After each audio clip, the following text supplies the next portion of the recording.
Bon, nakoki kokene na ba affirmation en athée. Je ne souhaiterais pas parce que ce n'est pas intéressant. L'analyse économique n'est pas faite pour tout le monde. Il y a des initiés en sciences économiques, comme on a initié en sciences économiques, comme M. Matata a initié en sciences économiques, comme M. Nicolas Kazadi a initié en sciences économiques, M. Mouzitou, le ministre Doudou Fwamba. Tout ça, initié en sciences économiques, on a été formé pour ça. Et puis, Erosalamala monté, et là, il y a des analyses profondes dans les secteurs économiques, alors que tout le monde n'est pas économiste dans notre pays. Vous comprenez? Ils allaient vraiment risquer ma casse. Je crois que le gouverneur a fait ses observations, ses analyses, à se rendre compte que le volume et la masse monétaire, il est belé. Mais peut-être l'amplitude où il y a eu, pour réduire le taux d'inflation, amplitude wana ils allaient qui malamu mingité pour épicibiso choc na économie. Mais les chocs, lorsque ça arrive à l'économie, ils allaient pour trouver une solution. Et je pense que le gouverneur de la Banque centrale, là où il peut réfléchir aussi sur des solutions innovantes. Vous savez que dans notre pays, tous les gens ont changé en bon cambiste. Et dans le gouverneur, il faut qu'il marché des capitaux. Or, dans les marchés des capitaux, on ne peut pas négliger ces partenaires-là. Ils sont partenaires. Ils sont cambistes. La messagerie financière, ce sont des partenaires. Alors moi, je pense que c'est l'occasion, ou jamais d'ailleurs, c'est dans les chocs qu'on doit trouver des solutions. Moi, je ne veux pas aller dans les sens au banyo vando banyo tumba muninga mikolonios alors que yo peut tomber mémoire ou ça peut erreur. Pour y pas une erreur, n'a ça la peine politique. Vous comprenez?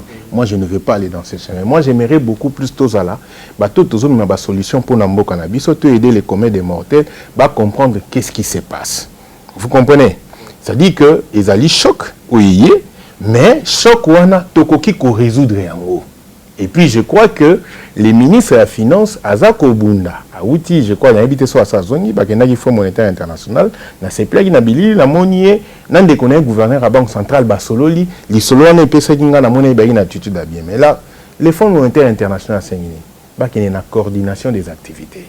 Dans la coordination des activités, et vous savez que la politique monétaire, il faut se mettre à côté de la politique budgétaire pour que l'analyse, la gestion, la politique, la conjoncture économique, ajuster les variables.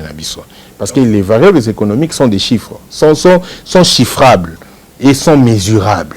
Donc il y a possibilité de réguler, mais tout en laissant l'espace qu'il y a un espace, il y a des variables non contrôlables. Entre autres, les cambistes ne sont pas contrôlables. Et je pense que le gouverneur a développé les mingi. Aujourd'hui, tu commandes à PDA, Personnel Digital Assistant, à ta téléphone smartphone.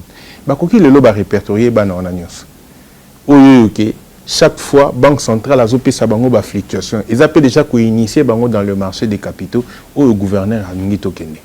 Vous comprenez? Et puis, ministère de la Finance, où Azali tutelle na bango. Je crois qu'avec le ministre Doudou Fwamba,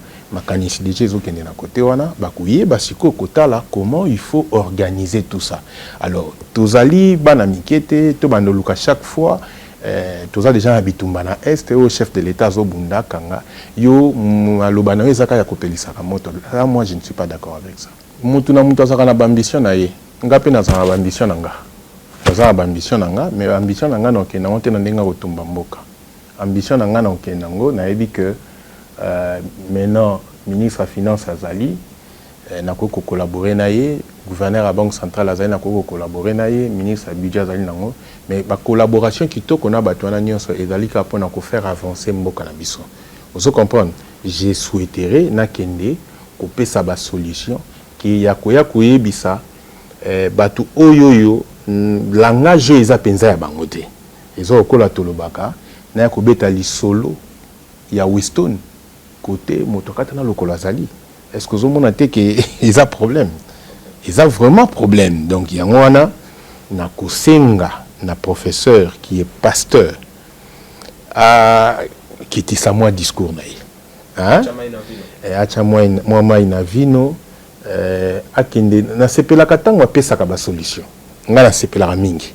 tant on appelle ça orientation, tant on appelle ça solution, c'est là où moi j'aime écouter les penseurs. Ils en ont droit, ils en ont économie, ils en ont c'est là tant on appelle ça piste de solution. Te critique nabiso il faut la na mbelité. Il faut en mbelité. Tous azali professeur. Moi j'ai enseigné aussi.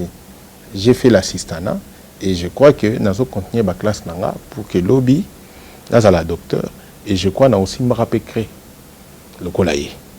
Nous avons surtout que j'ai la vocation. Nous aussi me rappelé créer le colaïe mais j'aimerais pas tout que nous allons ligne à mbeli. Tout ça la critique nabiso, tout ça l'analyse nabiso, na nengete que tout tombolisa population. Ils allaient na tinate. Ils en a tinate. Le lengo ya ko kumbela makambango et ko kipe ko tombokisa bana mboka. Na lolenge déjà yo tunelinga yango ekoki pe kotombokisa mutema nanga. Na lolenge ka yo tunelinga déjà ki ya tunaki bongo na komi kwa Jean Goubal. Na lolenge ka o ya tunaki ekoki déjà pe kotombokisa mutema nanga. Mais comme nazali mutu a domaine nazo sala analyse moni mikolo biso nyonso tozongeli vraiment analyse au vrai sens du mot. Donc tozongeli penza mukanda na nenga kosala te. Ponini, tozongela mukanda parce que attachement au tozalaka yango na mboka na biso, na papa mokonzi Félix Antoine Tshisekedi Tshilombo, na premier ministre Mama Judith Suminwa, eza kosenga seke cet attachement là topé sa makanis na biso pour que ministre Doudou Fwamba asa musane kitoko et puis sa makanis na biso pour que ministre budget asa musa kitoko, ministre économie oazali professeur nangai Mukoko Samba Asala Moussa Kitoko, et puis gouverneur à Banque Centrale, Asala Moussa Lanae. Donc, ministre à plan, il est pays foyer parce que la politique structurelle, entre autres, il n'est pas Kotarnakati. Donc, vous comprenez que souci n'anaï, hein, les alitos tombo qui sera population, te mettez et la population à comprendre parce que les sciences économiques sont purement techniques. Comme disait le professeur Kinzozi, qui m'a enseigné, il disait que la comptabilité est à la fois science, art et technique. Science, c'est parce que ils allient naba principe. Vous comprenez?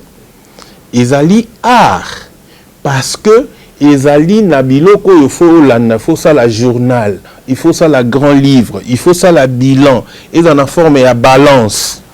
Mais ils allient technique parce que appréhension nangana compréhension nangana ndenge na komema technique na ngai na sciences économiques yanga parti kimpiana et cause la différent